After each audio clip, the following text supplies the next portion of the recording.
ng katapatan. Ako ay buong pusong nanunumpa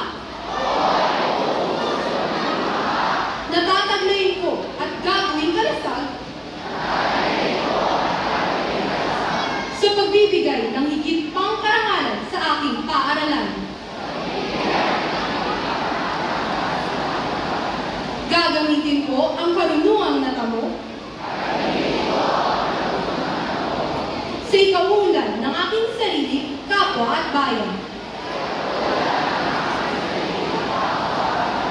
Iingatan ko ang malinis na pangalan ng aking paaralan,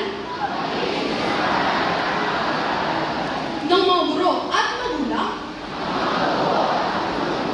sa pamamagitan ng pag-aaral at paggawa ng mabuti. Susundin ko ng mahusay ang mga alituntunin ng pamahalaan sa lalo't ikagagaling ng bansa. Maaari na po natin ibaba ang ating kanang kamay. Salamat sa Gloria.